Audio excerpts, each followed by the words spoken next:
Salve, salve, meus amigos, Execução Fiscal em Cursos. Que bom estarmos juntos. Deixa eu ver se a luz ajuda aqui em mais uma das nossas tradicionais conversas das quartas-feiras às 19h47. Dá uma ajeitadinha aqui. Hoje teremos uma visita. Dr. Rafael Guimarães, vamos ver se ele já entrando aqui, para fazermos um intercâmbio de informações entre a execução fiscal e a execução trabalhista. Temos muitas informações para trocarmos impressões, enfim, culturas diferentes nestas duas importantes vias de efetivação dos direitos. No tributário, efetivação do direito do credor fazendário, atestado num título executivo, que é um título executivo extrajudicial. Salve, salve! Benedito, muito bem. Doutor Rafael tá aqui, vamos ver solicitação. Dias já sim, termos as nossas lives, tivemos outros cursos, outras atividades educativas nos mesmos dias e horários. E amanhã temos mais uma aula sobre execução de IPTU. Oi, boa noite! Como é que estamos de áudio e vídeo, meu caríssimo? Tá congelada a imagem por enquanto, vamos ver. Ah, Coloquei dados móveis aqui para não dar problema aqui. Tá ótimo aí também a conexão? joia! Tudo ótimo, melhor agora, melhor agora. Seja muito bem-vindo.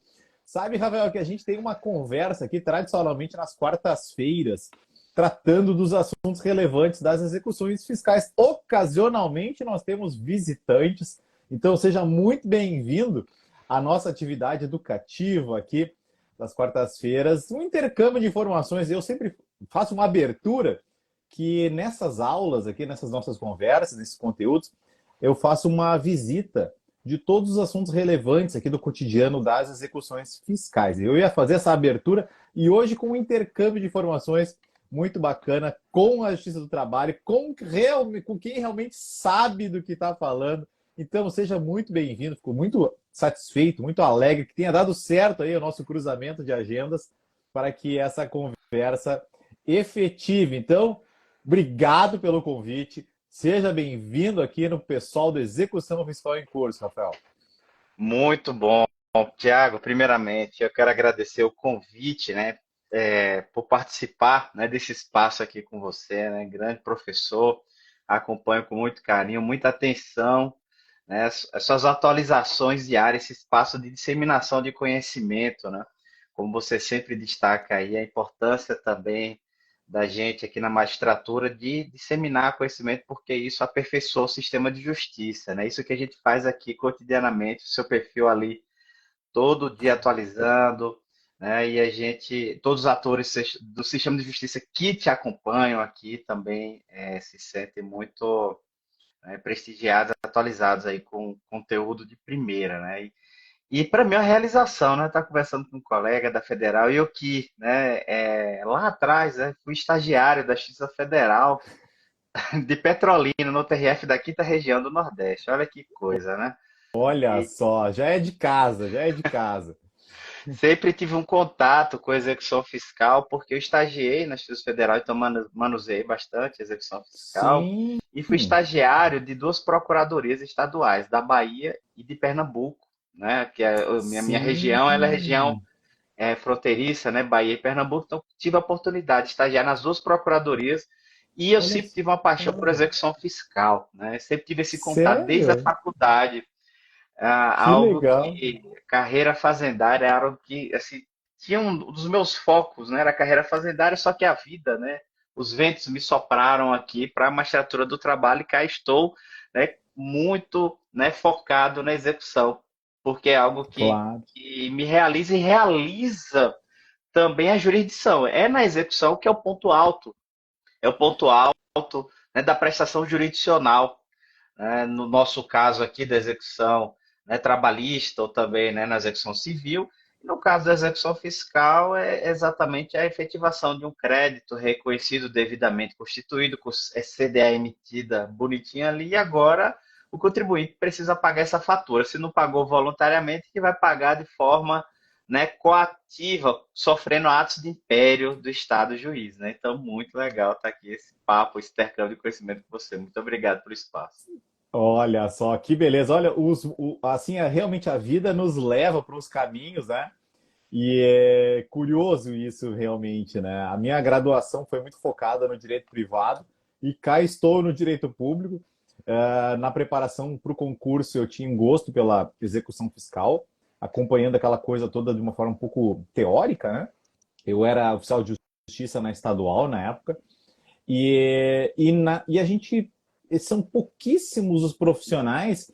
Olha, eu vou dizer que acho que o teu é o primeiro exemplo de alguém que tinha realmente contato com a execução fiscal lá atrás, antes de atuar como procurador, ou como juiz, ou como advogado. Então, acaba sendo uma situação excepcional. E daí que eu faço todo gosto desse trabalho de comunicação, compartilhando informações. E a execução fiscal ela tem um detalhe que ela não para. Ontem mesmo a gente teve notícia de dois repetitivos afetados pelo STJ tratando, tangenciando os nossos assuntos aqui. Então, realmente é para quem tem coração de ferro, porque as novidades não param na execução fiscal. E, sabe, a gente falava pelo. Deixa eu contar para o pessoal, tá? Vou fazer uma confidência aqui. A gente tratava no WhatsApp antes e no direct, e eu falei para o Rafael: olha, eu sempre tive a curiosidade de sentar com o juiz do trabalho. Eu tenho amigos juízes do trabalho, mas eu nunca tive essa ocasião, assim, dogmática para trocar informações. Eu sempre quis ter a oportunidade de chegar e perguntar para ele, assim, muito francamente, confessando a minha ignorância com relação à execução trabalhista, na qual eu nunca jamais atuei. Eu nunca tive a oportunidade. E eu quero fazer algumas perguntinhas, assim, que podem ser perguntas de leigo, mas, enfim, a gente tem muito a aprender com a Justiça do Trabalho, né? Já fiz live com o diretor de secretaria, já participei de aulas com o diretor de secretaria da Trabalhista, e a gente percebe que tem uma cultura que a gente, das demais execuções cíveis e a execução fiscal, para dar o exemplo aqui da federal, a gente pode aprender muito nessa troca de informações.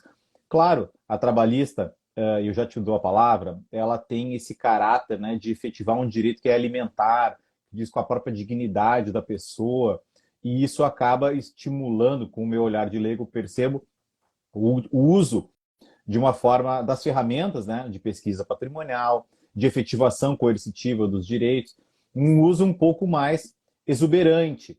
Na federal, a gente tem um uso mais comedido. E por isso, meu interesse de entender mais a cultura, a dinâmica, o cotidiano da execução trabalhista. E aí, para te devolver a palavra, eu quero te perguntar, assim, quais são essas primeiras impressões? Qual é o diploma que rege fundamentalmente a efetivação da execução trabalhista? Nós temos uma lei própria, que o nosso pequeno mundo é da lei de execuções fiscais, mas como vocês enxergam aí o manancial de normas processuais para efetivar os direitos trabalhistas? Olha, muito legal. E eu tô vendo aqui no chat aqui bombando, aqui a audiência Tá, muito boa. tá. E alunos, ex-alunas aqui dos cursos, né, sobre execução trabalhista, né? Um grande abraço aqui à doutora Ana, à doutora Luciane, ao professor Leandro, colega de carreira aqui do TRT de Goiás, um forte abraço e tantos outros seguidores e comuns que nós temos, porque Temos. a gente está no mesmo cosmos ali da execução judicial, é, cada um com sua puxada, um enfoque ali, mas que a gente se comunica. E a trabalhista e a fiscal, principalmente. Eu brinco que a execução trabalhista ela tem um DNA fiscal. Esse DNA fiscal vem exatamente da sua pirâmide normativa, sua estrutura normativa que embasa a execução trabalhista. Pessoal, a gente fazendo aqui uma pirâmide, tá lá, né, o diploma principal é a CLT. Só que a CLT ela é muito, como é que eu posso dizer, econômica na regulamentação do processo executivo. Se tiver muito, são 40 artigos ali perdidos, ali não é muita coisa. E aí o que ela faz? Ela abre as portas para a gente acessar o microsistema da execução fiscal. A gente, através do artigo 889 da CLT, na falta de normas da CLT que regulamenta o processo executivo trabalhista, a gente vai beberar da fonte da execução fiscal e do seu microsistema, ou seja, o CTN, e alguma outra legislação esparsa, como, por exemplo, aplicar ali, né, alguns elementos do procedimento, né, da legislação da medida cautelar fiscal, que tem uns insights legais, até como requisitos ali para implementar um arresto cautelar, por exemplo, a cautelaridade na execução trabalhista. Né? Então, veja que o microsistema básico nuclear da execução trabalhista é a CLT, Lei de Execução Fiscal e CTN. Professor, e o CPC? Pois é, na falta de normas, se a Lei de Execução Fiscal e o CTN não entregarem respostas, aí sim a gente vai abeberar da fonte do CPC. Mas veja, o CPC fica mais embaixo, dentro de uma escada normativa de construção, né, do alicerce ali da execução trabalhista. Então, assim, a execução trabalhista ela tem uma carga fiscal muito forte. O CTN, ele coloca, né, no artigo 186 do CTN, ele coloca, deixa eu até ver se é 186 ou 185 aqui, só para não estar passando aqui o dispositivo, porque com número de artigos eu sou danado aqui para confundir, né? Quando diz minha memória é uma vaga lembrança. Isso na época de concurseiro era um terror. Eu terminava de ler o edital todo, lia toda a legislação, parecia aquele dispositivo de MIB. Sua memória É. está apagada, tem que voltar tudo de novo. Era um negócio de doido, de louco, viu, na época de Ai, concurseiro, pelo amor de Deus. Mas veja só, é o ainda bem que artigo. passa isso, né? Essa época chega uma Nossa, hora que pois é, passa. hoje a gente ri, né, disso, né, da É, sofrência da é, época ali. Mas, ó, o 186, que vai dizer o seguinte, olha, o crédito tributário prefere a qualquer outro, ressalvado o crédito trabalhista. Então, isso reforça, né, que o crédito trabalhista está acima do tributário e a interpretação que a gente faz na jurisdição executiva trabalhista é todas as normas que empoderem, que confiram prerrogativas de recuperação rápida e eficaz do crédito tributário valerão em maior medida para a recuperação do crédito trabalhista, porque ele está acima do tributário. Essa é a leitura que a gente faz e a gente até pode sustentar que há uma pirâmide normativa flexível. A gente vai trazer para aplicar normas na recuperação do crédito trabalhista que sejam de maior eficácia. Se de repente achar no CPC uma norma de maior eficiência, que traga maior eficiência, recuperabilidade do crédito trabalhista em detrimento da lei de execução fiscal, assim será aplicado. Porque o crédito trabalhista ele está assim, no topo da pirâmide, é um crédito alimentar com proteção constitucional, e então ele tem que ter esse tratamento diferenciado, né? E isso a gente vai ver ao longo de toda a norma, das posições normativas, né? Tutela de um crédito de natureza alimentar, né? Então, e por isso dessa preocupação da X do trabalho. E essa preocupação, ela é institucionalizada ao ponto, Tiago, de que no nosso curso de formação inicial, a gente tem capacitação específica para execução e pesquisa patrimonial. olha Lá só! no nosso internato, antes de entrar Sim, na eu sei. jurisdição, né, Sim, vai para Brasília e fica lá semanas a fio, né, sim. fazendo aquele curso de formação inicial, a gente tem um tempo dedicado à execução e pesquisa patrimonial. Algo que, por exemplo, eu recentemente capacitei colegas da magistratura estadual, ano passado, e eu soube que, por exemplo, no curso de formação inicial desse TJ específico, não tem uma capacitação, não tem um enfoque para execução e pesquisa patrimonial. E isso repercute na sua forma de proceder ao longo da carreira com essa temática. Se você já não tem, né, se a escola da magistratura já não dá relevância a determinado tempo, isso vai repercutir em maior ou menor grau ao longo da carreira. Então, isso, e aí isso vai, né, criando uma cultura organizacional da Justiça do Trabalho com muita preocupação da magistratura com a recuperação de crédito, desde da abordagem que nos é trazida lá no curso de formação inicial. Isso muda, isso molda a mente da gente, né? Tive um dos Claro. grandes professores, né, grandes referências na execução, né, o grande mestre Marcos Vinícius Barroso, colega titular de uma das varas do TRT de Minas Gerais, e assim, quando eu via aquele professor ministrando o curso, né, sobre pesquisa patrimonial no curso formacionista, eu falei, meu Deus do céu, é isso que eu quero para minha vida, é muito massa. Como diz na minha Bahia, né? É muito massa isso aqui, sensacional. E quando você tem professores ali, né, que te inspiram ao longo da sua jornada, você fica conectado, né, com aquele conhecimento ali que é seguir carreira, né? Seguir Claro, caminho, trilhar aquele mesmo caminho, né? Então, pessoas que nos inspiram, né, ao longo da vida ali, entendeu, Thiago? claro. Todos nós temos, né, aquelas personalidades que nos tocam, assim, que nos motivam por demais, né? Eu também tive, com toda certeza. Inclusive, atualmente, tem uma turma nova de juízes federais recém-ingressados que estão terminando essa fase desse curso, esse internato. Eu gostei da nomenclatura do internato, eles estão terminando, mas semana que vem ainda, e eles estão visitando as unidades, né? Eles estão, a cada 2 dias, troca a dupla de juízes que estão visitando a nossa unidade, estão sentenciando, fazendo despachos, enfim, decisões. Hoje fiz audiência e eles estavam lá acompanhando também. Olha aí o livro, ó. Deixa eu fazer uma propaganda do meu, então, ó, já que aqui, já que a execução trabalhista se abebera da fonte da Lei de Execuções Fiscais. Estou preparando a segunda edição.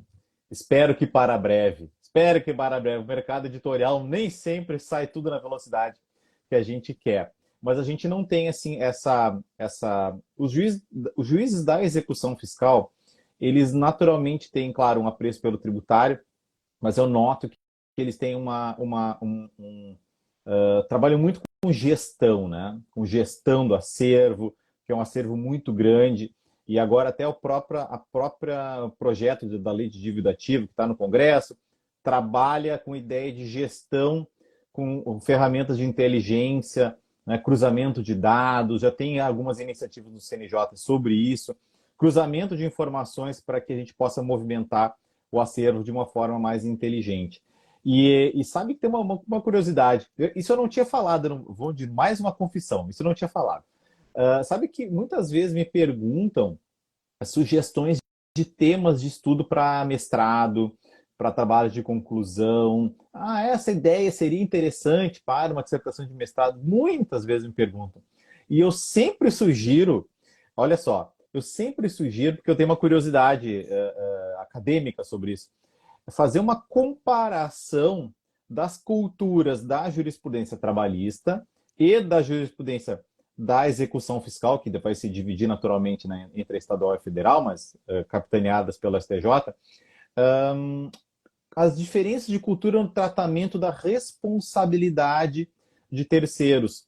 Nós temos, assim, na execução fiscal, como bem disseste, a medida cautelar fiscal, e meus amigos advogados me dizem, eu estou com uma cautelar fiscal sempre, mas nova? A cautelar fiscal, ela acabou perdendo muito da sua importância, do seu interesse, porque hoje ela cedeu espaço para o uso na prática do incidente de desconsideração da personalidade jurídica. Então, na prática, a gente vê um crescente uso do IDPJ com pedido de medidas acautelatórias associadas, né, em detrimento da medida cautelar fiscal. É uma realidade que a gente vê no cotidiano. E eu tenho muita curiosidade para entender que o dia tem 24 horas, né? Que eu não consigo dar conta de tudo para fazer uma pesquisa. Até porque eu não saberia fazer essa pesquisa para quem não é de casa, né? Para entender como a trabalhista enxerga o uso do IDPJ ou da responsabilização de terceiros, né? As suas peculiaridades, talvez as mais marcantes, uma ou duas, ou quizá três peculiaridades que a gente conseguir contrastar. Eu sempre sugiro isso para os alunos porque são informações gratuitas, né, que a gente pode ir atrás pela internet, pelas pesquisas eletrônicas, né, de jurisprudência, e se poderia contrastar os modelos, porque afinal de contas a gente tem, por exemplo, né, o CPC no 133 traz uma disciplina que na prática ela vem sendo aplicada com uma certa flexibilização que me preocupa, né? Mas como isso funciona em diferentes juízes, acho que daria uma boa pesquisa. Eu vou aproveitar, então, né, todo esse introito para, mais uma vez, aprender um pouquinho com o professor agora se porventura tem aí algum insight que a gente possa, ou assim, o caminho, né? O caminho das pedras. Onde é que eu vou buscar essa informação? Como é que funciona para vocês isso aí? Muito legal, Thiago. Como, né, quem está ingressando na sala, agora aqui na live, veja só, no início a gente chamou a atenção que a execução trabalhista, ela tem como aplicação subsidiária, né, na falta de normas na CLT, que regula o procedimento executivo, a gente vai puxar do microsistema de execução fiscal. É importante destacar o microsistema porque não é só a LEF. O CTN vem a reboque também. A própria LEF fala lá nos seus dispositivos iniciais que o CTN se aplica subsidiariamente na lei de execução fiscal. E onde está o grande insight? Na minha obra, eu tenho abrir um tópico, diálogo das fontes entre execução fiscal e trabalhista. Nesse diálogo das fontes, eu selecionei algumas normas da LEF que elas alavancam o crédito trabalhista, né? São normas poderosas ali de recuperação do crédito. E aí a gente, por exemplo, olha, eu selecionei a aplicação subsidiária do sistema de responsabilidade tributária do CTN, artigo 4º, parágrafo 4º lá da LEF. E aqui a gente já tem uma aproximação de mundos. Os nossos grupos econômicos são muito parecidos. Claro. Nossos grupos econômicos, a forma de responsabilizar os nossos grupos econômicos, trabalhistas e tributários são muito próximos. Porque tanto no universo trabalhista quanto no tributário, a gente, por disposição legal OPLEGES, a gente já superou a desregar doutrina. A gente já imputa de forma solidária e direta a responsabilidade patrimonial a todas as PJs componentes daquele grupo econômico, em que o devedor trabalhista e tributário estão ali no polo passivo. Então, é diferentemente do tratamento normativo do grupo econômico civil, em que vai se aplicar os pressupostos da desregada doutrina e do artigo 50 do Código Civil. Lá, o grupo econômico civil será necessário comprovar confusão patrimonial e desvio de finalidade para se imputar solidariamente responsabilidade patrimonial ao universo de PJs componentes do mesmo grupo econômico do nosso devedor, diferentemente das nossas realidades, né, que bastam que façam parte do grupo econômico sem precisar imputar ilicitude alguma e que vão ser solidárias ali, né, porque participaram do fato gerador da dívida. O fato gerador da dívida no caso trabalhista, é a força do trabalho, o trabalhador ali, o contrato de trabalho, e o tributário é o fato gerador ali dos tributos, né? Então, isso já chama a atenção da conexão, né, dos nossos grupos econômicos. Outra norma bem interessante, né, que você, né, abriu nessa universo de responsabilidade patrimonial, tributária, que pode se aplicar na execução trabalhista, essa simbiose, essa conexão. Outra é a execução contra espólio, muito com alta performance na execução fiscal, simplificado demais ali pelos artigos 4º, inciso 3 e 29 da LEF. Qual é a alta performance da execução fiscal e execução contra espólio? É porque o credor tributário ele não vai precisar se habilitar no inventário para poder recuperar seu crédito. Ele executa direto o patrimônio do espólio na sua execução fiscal. Então, nós aqui da área trabalhista, a gente é bebeira dessa fonte. O CPC ele não regula especificamente essa situação. Então, a gente vai lá na LEF e puxa. Então, você, credor trabalhista, você, credor tributário, não durma no ponto, não precisa habilitar seu crédito lá no processo de inventário. Você vai executar diretamente o patrimônio, independentemente do que acontecer no inventário, né? Outra norma interessante de responsabilidade patrimonial executiva, que a gente da trabalhista se inspira na execução fiscal, é o artigo 4º, inciso 5 de vocês da LEF. A possibilidade de promover a execução contra o responsável patrimonial, independentemente de constar previamente no título exequendo. Hoje, o credor tributário ele não fica limitado a executar só quem está imputado como devedor na CDA. Ele pode adotar o procedimento do redirecionamento e ampliar o polo passivo da execução fiscal. E hoje está sob escrutínio do STJ, em sede de tema repetitivo, eu não vou recordar o número agora, se vai se aplicar o IDPJ, essa processualização do redirecionamento da execução fiscal, né? se vai ser necessária a processualização ou se vai manter do jeito que está. Mero pedido incidental, simplificado, de uma petiçãozinha atravessada da Fazenda Pública, redirecionando para terceiros que não estão na CDA. Então, o STJ, né, vai definir isso com o tema repetitivo e efeito vinculante na jurisdição federal, né, na comum federal e estadual, se vai ter que submeter ao IDPJ. Né? É o Mas o que é interessante. 1209.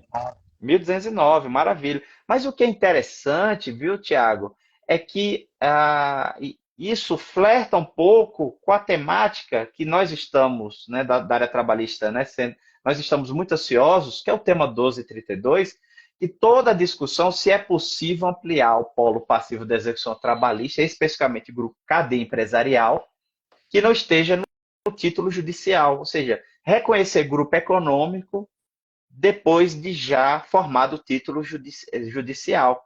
Então, isso está causando uma ansiedade enorme na gente pelo seguinte, porque o tema 1232 que o STF vai deliberar, né, a gente não está vendo a mesma discussão nas outras esferas. Veja que a gente tem grupo econômico trabalhista, tributário e civil. Só que só nós é que estamos com alça de mira. Nosso grupo econômico trabalhista, a discussão pode incluir ou não, porque aquela norma um tanto quanto capciosa para o leitor, né, desavisado, que é a norma do 513 parágrafo 5º, né, do CPC, que vai dizer lá quer ver? Deixa eu até ler aqui para vocês. Essa norma, ela é ponto, né, de muita discussão em tese defensiva, aí da trava de ampliação do polo passivo na execução trabalhista, mas que você não vê a discussão dessa magnitude na própria execução fiscal, da onde vem, né, a aplicação primária. Olha só, o cumprimento de sentença não poderá ser promovido em face do fiador, do co-obrigado, do corresponsável, que não tenha participado da fase de conhecimento, ou seja, que não tenha composto o título judicial. Mas vejam só, pessoal, o grupo econômico civil, você vai estar ao IDPJ, vai discutir a teoria maior e vai conseguir ampliar o polo passivo da execução civil tranquilamente, e ninguém discute que está havendo uma violação do 503 parágrafo 5º, porque o entendimento predominante da esfera civil o que o parágrafo 5º está dizendo é que você não pode ampliar os efeitos do título judicial para terceiros que não fizeram ali parte da fase de conhecimento, desde que, aí vírgula, aí Cássio Capinella Bueno, um grande expoente, fala, desde que você instaure DPJ, harmonizando com o 790 do CPC, que vai dizer lá que são passíveis, né, execução os bens de quem? Do responsável, no caso de desregado doutrina, no caso que você submeta o IDPJ. E aí você vê o tema 1232, Grupo Econômico Trabalhista, está toda essa discussão, vai poder ou não? E se é possível, vai precisar do IDPJ ou dá para fazer da forma como a gente já vem fazendo? Como é uma responsabilidade direta e solidária, não seria caso de desregar a doutrina, então não se aplicaria o IDPJ, apenas o redirecionamento, coisa que na execução fiscal se faz tranquilamente, né?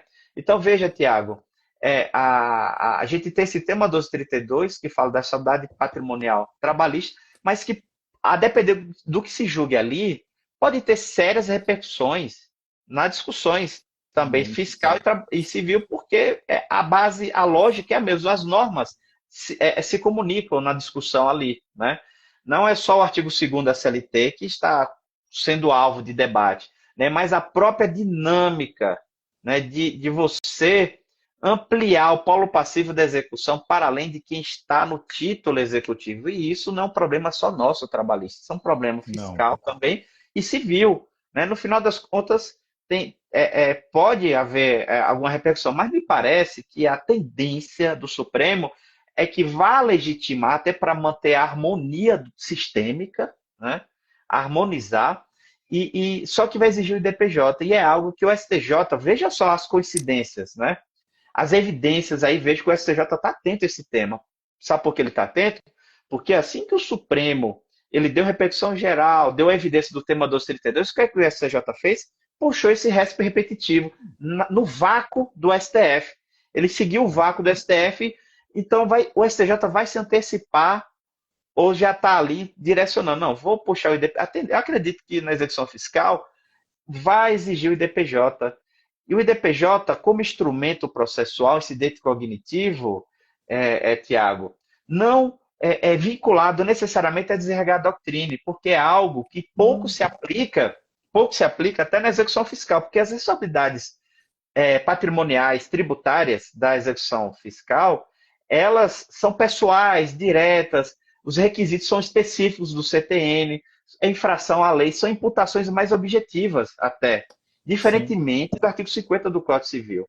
Mas, mesmo que não se aplique a desregar a doutrina na execução fiscal, porque as normas do CTN têm outro enfoque, porque a doutrina especializada vai dizer que o CTN já traz uma responsabilidade meio que já havendo uma desconsideração da PJ ou PILEGES, né? Porque já imputou, olha, é sociedade pessoal e direta, não precisa nem levantar o véu de nada. Eu, legislador, já estou fazendo isso, né? Já estou levantando aqui, imputando ali a responsabilidade tributária. Mas o IDPJ, como o Cássio Scapinella Bueno bem diz na sua obra, que o legislador ele foi infeliz, Tiago, ao nominar o IDPJ como incidente de desconsideração. Esse Sim. incidente ele é muito maior do que o nome que foi dado a ele. E isso, Cássio Scapinella, um grande expoente, ele fala: vamos desapegar da sua nomenclatura e vamos passar a enxergar a essência, a alma do incidente.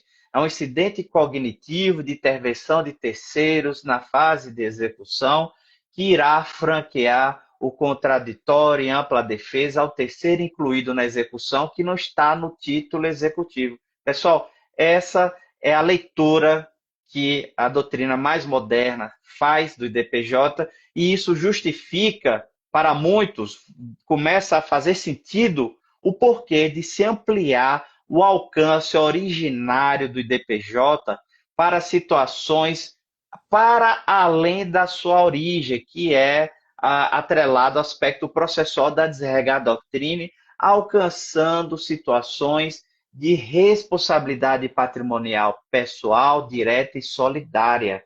Então, quando a gente passar a fazer essa leitura, a gente vai começar a aceitar com mais paz de espírito que o IDPJ nada mais é do que um incidente de contraditória ampla defesa sem garantir previamente o juízo. O Estado juiz não vai praticar antes o ato de império de avançar no patrimônio daquele terceiro para só depois dar o contraditório ampla defesa e perguntar: ei, terceiro, se defenda agora, mas primeiro eu já fiz todo o bloqueio patrimonial seu.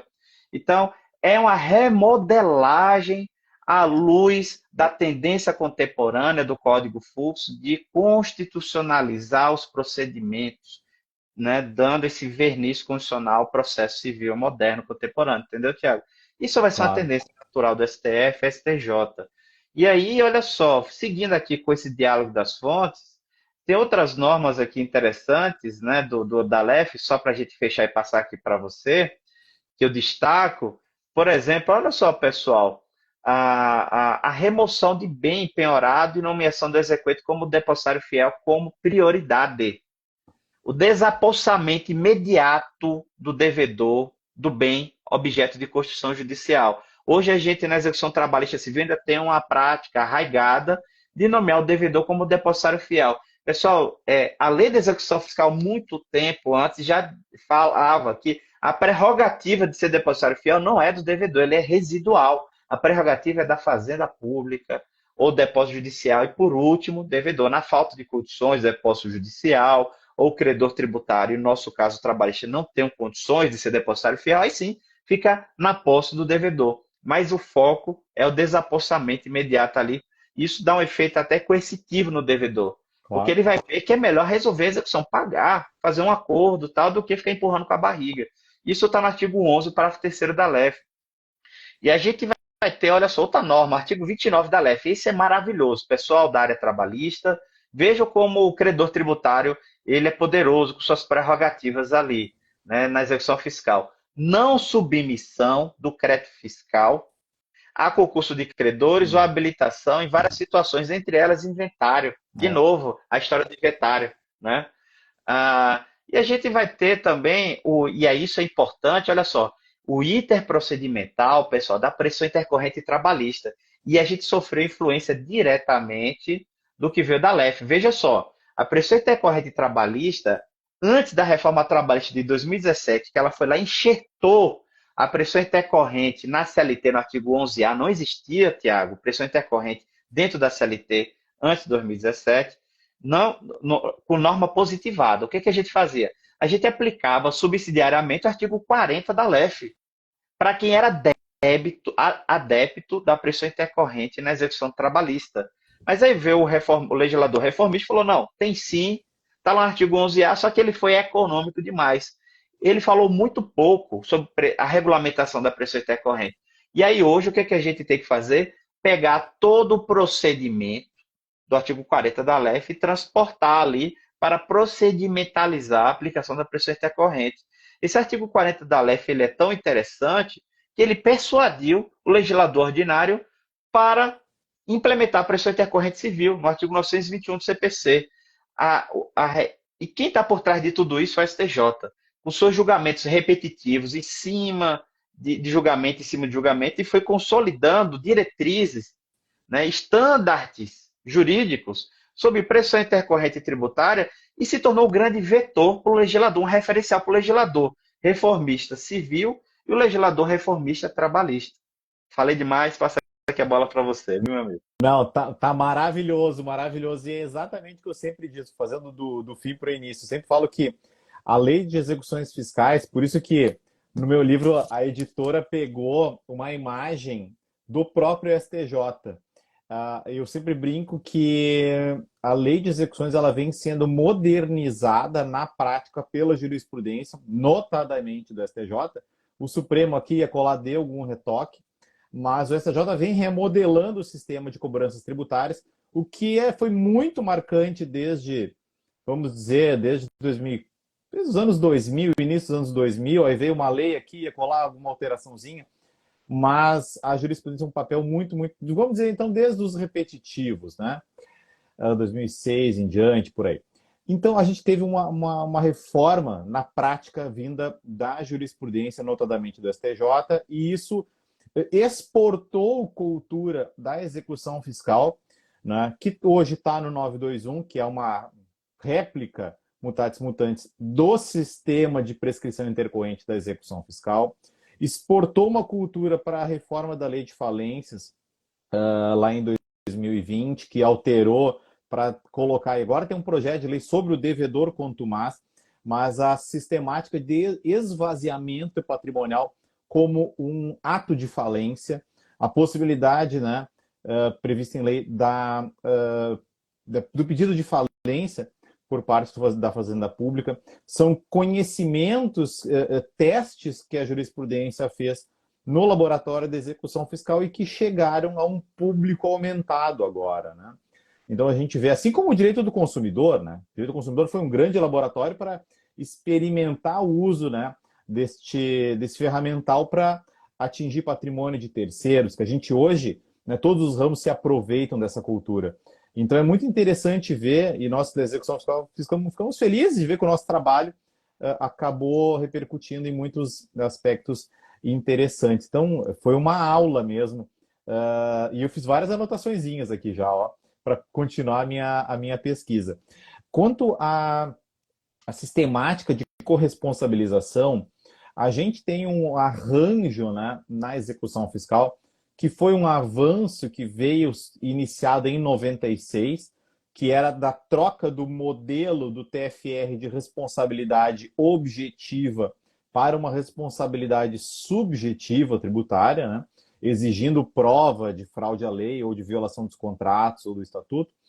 E esse modelo de responsabilidade objetiva acabou, em parte, sendo até mesmo esvaziado pela súmula 435 do STJ, que estabeleceu uma corresponsabilização com base numa presunção.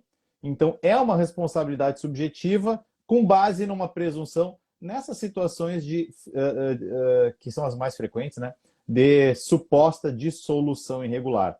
Então, essa presunção causa uma inversão do ônus da prova, como bem disseste, né? O coexecutado, por exemplo, o sócio administrador de uma determinada sociedade limitada, para dar um exemplo dos mais frequentes, ele é citado por força de um redirecionamento para pagar ou garantir a execução, para que depois, e isso é o próprio STJ que determinou, num contraditório apenas diferido, possa fazer uma prova de uma coisa que ele não fez.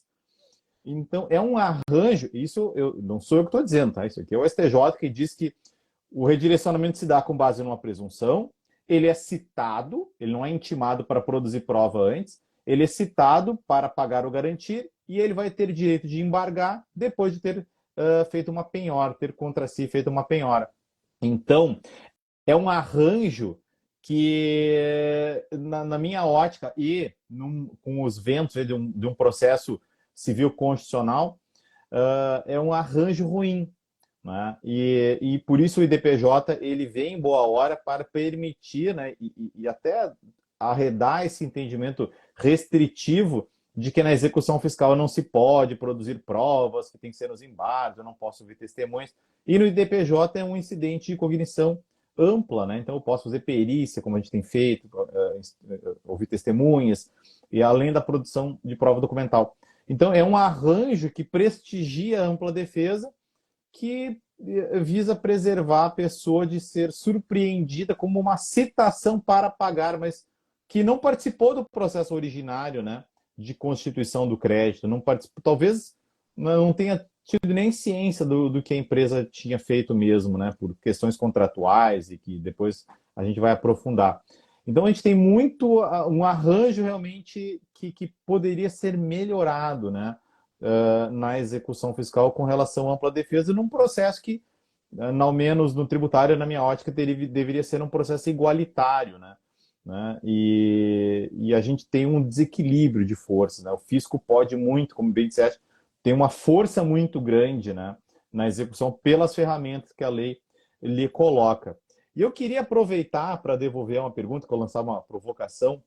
A gente vem na execução fiscal nesse diálogo das fontes, né, que é uma nomenclatura importada, né? O brasileiro adora importar teorias estrangeiras, né? O diálogo das fontes, que é uma teoria trazida pela professora Cláudia Lima Marques, que foi minha professora na graduação, e ela falava lá nos idos da década de 90 do Eric Jamie, que foi orientador dela, né, no doutorado na Alemanha. E hoje eu consigo entender as coisas doidas que ela falava lá, assim, doidas no sentido de que eram novidades para mim, eu não entendia nada daquilo, né? O retorno dos sentimentos, né? Então, coisas que eu lembro dela falar nas aulas.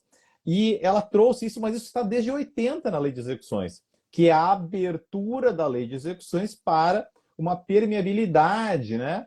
Para que se aplique na execução fiscal ferramentas do CPC. Nada mais óbvio do que isso, né? Porque a lei de execuções ela é relativamente econômica, ela é bastante até forte, mas ela é relativamente econômica, tem 40 e poucos artigos, para tratar de todo o ferramental. Então é natural que em algumas circunstâncias a gente vai buscar regulamentação no CPC. Como se dá o leilão, critérios assim, mais específicos estão no CPC, para dar um exemplo. E a gente vem utilizando ferramentais do CPC, inclusive por força de decisões vinculantes do STJ. Por exemplo, uma das ferramentas que está no CPC, que nem existia na época da lei de execuções, a possibilidade de negativação do devedor via Serasa Jude. Os juízes na execução fiscal, eles tinham uma certa restrição ao emprego desta ferramenta, que veio do CPC, aplicando na execução. Tinha uma certa restrição. E veio o STJ aí e impôs, olha, tais e tais e tais argumentos são inapropriados aqui na execução fiscal, então deve-se utilizar essa ferramenta mais moderna para efetivar o direito fazendário. Eu queria te deixar agora à vontade para falar alguma coisinha, para nos dar algum toque aí. Eu estou anotando uns insights aqui para pesquisar. Alguns insights sobre o emprego de ferramentas atípicas para a efetivação do direito de crédito, que para vocês é o crédito trabalhista, alimentar, naturalmente, e que a gente pode, porventura, também aprender um pouco aqui para a execução tributária. Então, te deixo com uma provocação, um tema aberto agora, para a gente fechar com chave de ouro. Muito bom, Tiago. E aí você tocou no tema que foi uma luta muito forte das procuradorias fazendárias para legalizar o protesto da CDA, né, que veio com a alteração da lei do protesto em 2012, pessoal. Foi fruto de uma luta no Congresso pelas procuradorias fazendárias, justificando que, olha, lá naquela época, precificar a execução fiscal lá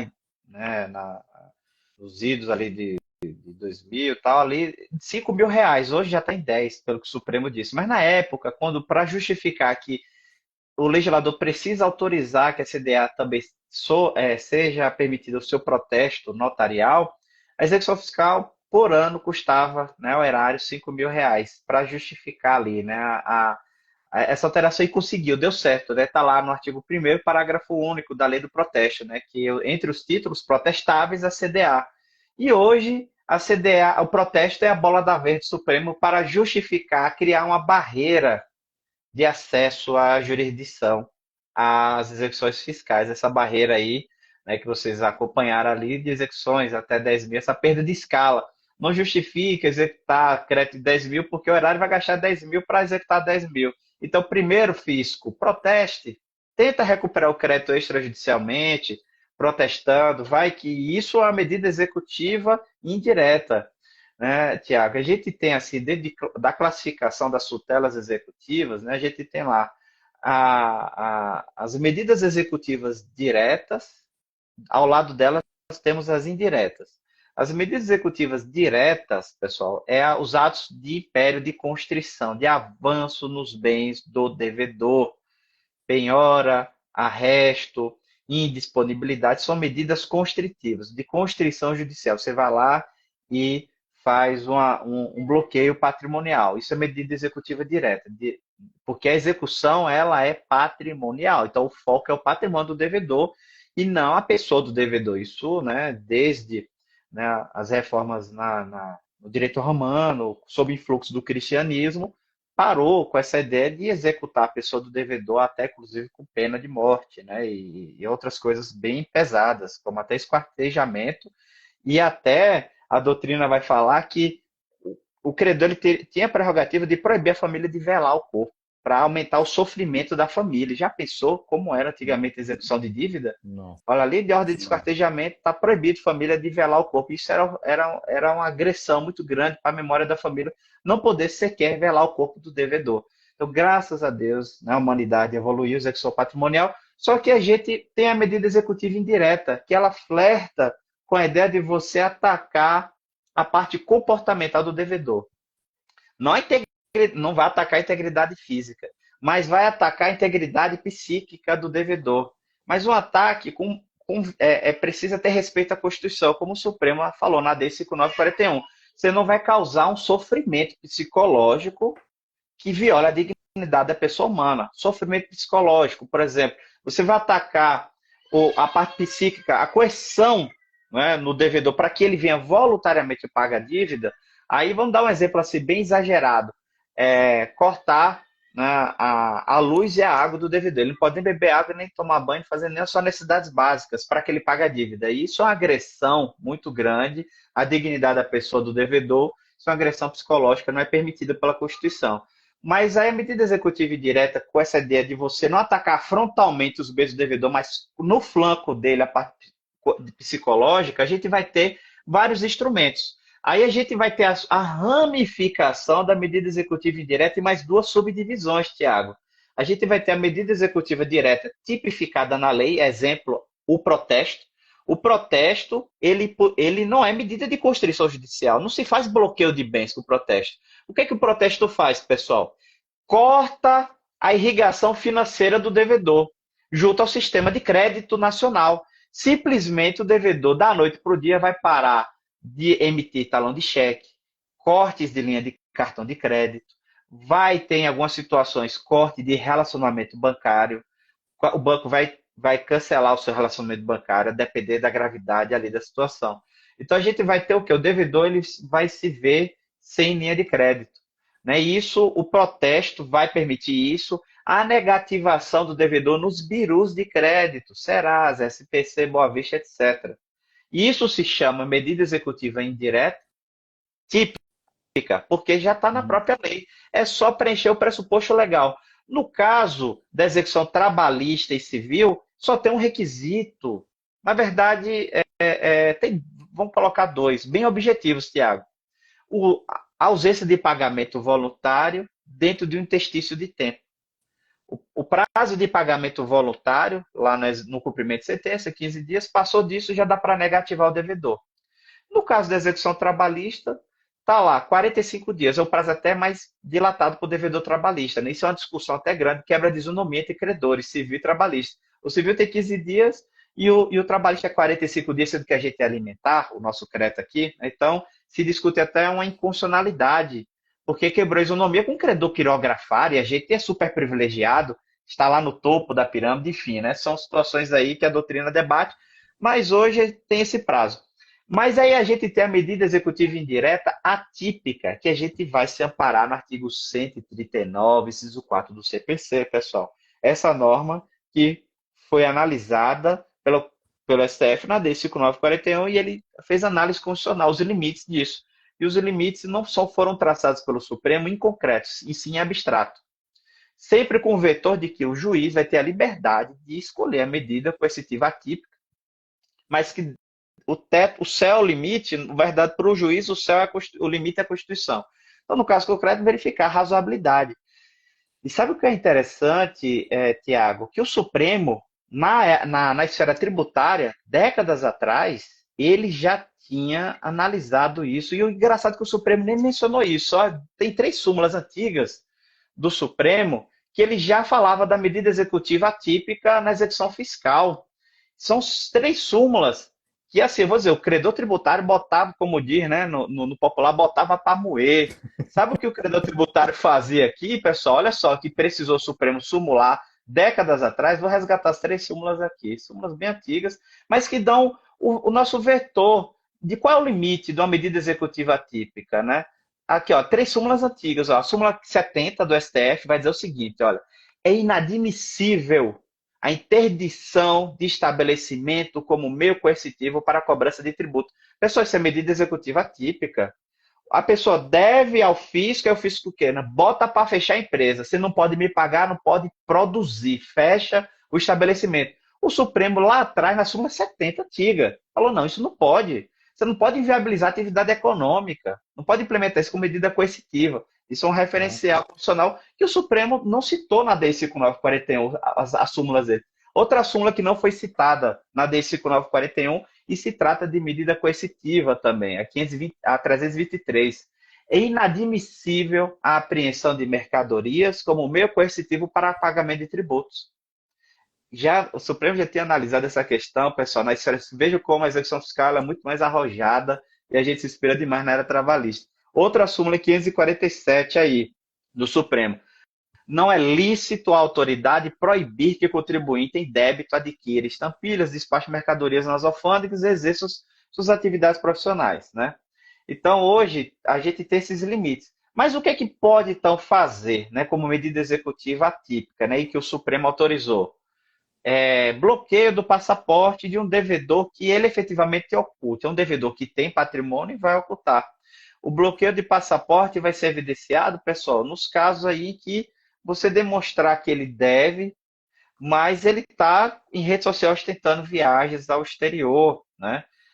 Isso é um exemplo aí de presunção de ocultação, porque como é que ele está emitindo a passagem? Como é que ele está acionando a rede hoteleira internacional? É com fonte de renda oculta, né, que não foi informada ali na quebra do sigilo fiscal. Você, credor trabalhista ou fiscal, quebrou o sigilo fiscal do devedor, puxou sua declaração de imposto de renda e não tem nenhuma fonte de renda que justifique ele gastar com passagem internacional enfim, usufruir, né, dessa viagem internacional.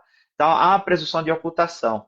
Né? A gente tem como ferramenta eletrônica, olha só, pessoal, para indicar a ocultação patrimonial, prova material de ocultação, desfazimento de bens premeditado, porque isso o ministro Fux, na sua relatoria da ADI 5941, ele deixou muito claro. Medida coercitiva atípica, ela não pode ser punição para devedor insolvente. O empresário quebrou e não está pagando imposto, não está pagando dívida de trabalho, porque ele quebrou. É diferente do devedor mal intencionado profissional. Ele quebra em pé, ele bota o risco do negócio na conta do credor. Esse, ele faz quebra programada, ocultação, blindagem patrimonial. E como é que o pesquisa patrimonial a gente vai provar isso? Vou dar um exemplo aqui que o nosso tempo, né, já está bem escasso, né, Tiago?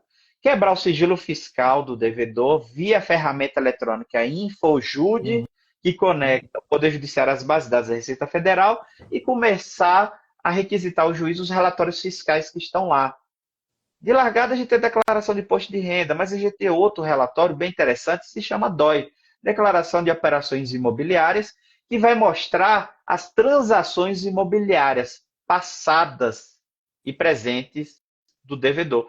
Então, você vai verificar na DOI lá que antes de uma execução fiscal, antes do ajuizamento da ação trabalhista, o devedor ele alienou patrimônio imobiliário ali e deu um chato sumiço do dinheiro. Quem vende recebe o dinheiro. Para onde foi o dinheiro? Porque ele não verteu esse dinheiro para pagar a dívida trabalhista. Isso no limiar. E quando também ocorre no curso da execução trabalhista ou fiscal. Então, a DOI, você viu lá, uma fraude à execução, nem indo para terceiros, além de não ser objeto da nossa live, mas além de debater a fraude à execução, você pode já mostrar para o juiz, excelência, dilapidação patrimonial às caras aqui. Ó. Pela DOI mostrou que ele vendeu imóvel. E cadê o dinheiro que não está sendo alcançado pelo Cisbajúde? Então, medida coercitiva, como passaporte, bloqueio de CNH, são situações clássicas aí que pode surtir efeito, né? Outro relatório bem interessante que está lá no Infojude, Tiago, é a Decred, que vai mostrar duas situações. O devedor, os gastos dele mensal com fatura de cartão de crédito e ele, na condição de empresário, o que ele recebe com as maquininhas de cartão de crédito, os famosos recebíveis. Então, pela Decred, no caso de gasto com fatura de cartão de crédito, é algo que é injustificável. Isso são situações da vida como ela é. O devedor trabalhista, ele está lá gastando todo mês 10, 15 mil com o cartão de crédito, mas não paga uma dívida, uma verba rescisória de 5 mil reais. Aí fica aquela pergunta, como é que ele está conseguindo pagar esse cartão de crédito? Se a execução está frustrada, se não tem nenhuma fonte de renda. Então a gente utiliza a prova indiciária para gerar uma presunção de que ele está utilizando de interposição de pessoas. O mecanismo de interposição de pessoas dentro do universo da blindagem patrimonial é muito bem desenvolvido no universo tributário, pessoal. O fisco, ele trabalha demais com a identificação de interposição de pessoas para mostrar que o patrimônio está em nome de terceiros. A gente vê com muita força a utilização de interposição de pessoas quando o fisco ele atua no combate à fraude fiscal estruturada. Traduzindo para a gente aqui, isso se chama quebra da blindagem patrimonial, né? Então, o fisco utiliza esse jargão. Fraude fiscal estruturada, operações negociais, né, ilícitas com interposição de pessoas, empresas de fachada, grupos econômicos fraudulentos, e que o fisco ele não consegue achar patrimônio. Então, identificou essa situação, pessoal, a medida coercitiva atípica, ela está legitimada pelo STF na DI 5941. Então, a gente precisa conectar técnicas executivas, pessoal, com pesquisa patrimonial a todo momento. Saber quais ferramentas eletrônicas vão entregar a prova material que você precisa na sua execução para identificar os rastros de ocultação patrimonial, os rastros de fraude societária, como, por exemplo, sócio oculto. Sócio oculto, qual ferramenta eletrônica vai identificar uma fraude societária desse nível, com repercussões até criminais, porque aí vai envolver falsidade ideológica, documental. O sócio oculto, a gente vai ter duas ferramentas que, inclusive, eu soube outro dia que os procuradores da Fazenda Nacional acessam diretamente sem precisar do juiz. Sim. Sem SEC e CCS. Sim. Procuradores da Fazenda Nacional, AGU, acessam duas ferramentas que vão desvendar a cadeia societária oculta. E elas são ferramentas muito utilizadas, né, nas operações, né, de fraude fiscal estruturada. E agora ganhou muita força, né, o CIRA, né, que é o Comitê Interinstitucional de Recuperação de Ativos, que está sendo implementado por todas as procuradorias, né, estaduais aí. É um comitê, pessoal, poderosíssimo que conecta Fazenda Pública com o Ministério Público. São duas linhas de atuação. O devedor tributário ele vai estar ali com o cerco fechado na execução fiscal e na ação penal por crime tributário através da CIRA. Pessoal, é forte. É um comitê que veio aí para assustar quem é sonegador, quanto mais, quem comete ilícito tributário penal, né? Inclusive. É mais uma força do fisco aí, né? É verdade, é verdade. O cerco está fechando realmente, cada vez mais. E eu sempre compartilho informações aqui no meu perfil sobre a parte quando o crime é utilizado para indução, ou responsabilização penal, né? Para indução da conformidade tributária. E cada vez mais tem notícias de um trabalho de mais fôlego, né? Para a efetivação dos créditos tributários através da responsabilização criminal. Então isso é uma verdade realmente, tá? Tá apertando o cerco aí para o devedor contumacio. Muitas ferramentas e agora com as ferramentas eletrônicas isso se torna cada vez mais popular. Tiago, até no Rafael, chat a gente aqui, lembrou aqui a nossa aluna assídua, né, doutora Ana, falou do relatório fiscal da E-Financeira, bem lembrado, doutora Ana. financeira, A é E-Financeira verdade. está lá hoje no Infojude, e a E-Financeira vai mostrar, por exemplo, operações de câmbio do devedor, imagine ele Ah, sim. remetendo ativos para o exterior e não pagando a sua dívida. Essa é uma prova efetiva de uma implementação da medida coercitiva típica, como o bloqueio de passaporte, suspensão de CNH, com base na financeira. Como é que alguém está fazendo operações de câmbio, de remessa de moeda estrangeira para o exterior e não paga a dívida de território nacional? O STJ, ano retrasado, ele negou um habeas corpus exatamente nessa linha, né? Falando, olha, está provado que o devedor ele pretende se mudar para o exterior. E isso é uma prática de blindagem patrimonial internacional, porque deixar dívida no Brasil e simplesmente mudar a residência para o exterior significa tornar sem efeito a jurisdição nacional. Você não vai conseguir mais recuperar esse crédito, ela se mudando para o exterior, a não ser que você adentre no caminho tortuoso da cooperação judiciária internacional com cartas rogatórias, executórias. Isso eu trato na obra, no capítulo, não é tarefa fácil. Né? Mas o STJ ele negou habeas corpus, mantendo o bloqueio do passaporte para um devedor que tem dívida no Brasil, ele queria mudar para Uhum. o exterior. Então, o STJ deu um recado muito claro. Quem quer mudar para o exterior, primeiro paga suas dívidas em território nacional e depois pensa em se mudar. Né? Porque alguém que muda significa que tem alguma fonte de renda no exterior, está por vias de. Né? Então, o STJ, nesse HC aí, ele negou, né, a liberação do passaporte. Né? Então, Vou é atrás algo. desse recurso aí, desse habeas corpus. Quero estudar esse eu não sabia. Vários insights muito interessantes. Já não fiz um. O papelzinho era pequeno para Ó, várias Tiago, coisas que eu fui vamos anotando. fazer uma permuta literária.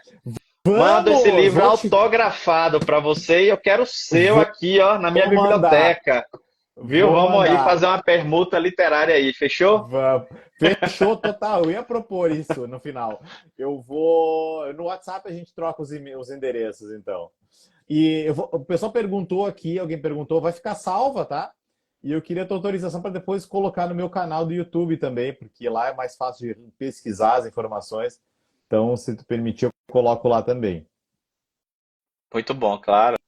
E Be- compartilha na hora de salvar para aparecer no meu feed também, para os meus Ah, sim. seguidores terem acesso através do meu feed Vou, a essa live. Você coloca em collab lá e a gente consegue faço estar isso. compartilhando essa live aí que muita gente aqui, né, curtiu aqui. Estou vendo aqui a interação no É, chat. Muito legal, viu, foi pessoal? Feliz demais. realmente bem frequentada. Olha, nosso convidado realmente acrescentou muito hoje. Rafael, quero te agradecer muitíssimo, então, a tua participação, teus insights poderosos aqui para a gente estudar e aprender juntos. Eu acho que fez todo sentido realmente esse intercâmbio. Tiago, eu que agradeço, muito feliz. Olha, tem tudo a ver. Execução fiscal e trabalhista, pessoal, estão ali, ó, andando, né, de mãos dadas, né? Por toda a live a gente mostrou ali o quanto nós aqui da área trabalhista a gente abebera dessa fonte maravilhosa do microsistema fiscal e também, né, as técnicas, né, de investigação patrimonial que o fisco utiliza, né? A gente está aqui sempre monitorando, né, as notícias do CIRA. O fisco ele tem uma expertise com quebra-sigilo fiscal e avançar. Olha só, antes desses relatórios, por exemplo, a financeira, Decred, Edmob, estarem disponíveis, né, no InfoJude, acessíveis diretamente ao judiciário, eu já de longa data, né, por experiências, intercâmbio de experiências com auditores da Receita Federal, eu já expedi ofício à Receita Federal requisitando esses relatórios porque são poderosíssimos numa identificação, num rastreamento de bens, ou pelo menos saber para onde está esse patrimônio ocultado pelo devedor. Então, a gente tem muito que aprender com o universo, né, fiscal e tributário na recuperação de crédito. Tiago, muito obrigado pelo Maravilha, espaço aqui, tá? maravilha. Espero, né, retornar em outras oportunidades aí, tá bom? Claro, vamos prosseguir nesse intercâmbio de culturas e informações. Te agradeço demais. O pessoal acho que gostou também, ficou presente até o nosso final. Já passamos de 1 hora. Pessoal, muito obrigado a todos que acompanham, né? Acompanhem os nossos perfis aí para muito mais. Certo? Obrigado, então. Um forte abraço. E aí no WhatsApp a gente troca figurinhas aí para fazer a remessa do volume. Fechou. Valeu. Combinado. Tchau, tchau, pessoal. Valeu.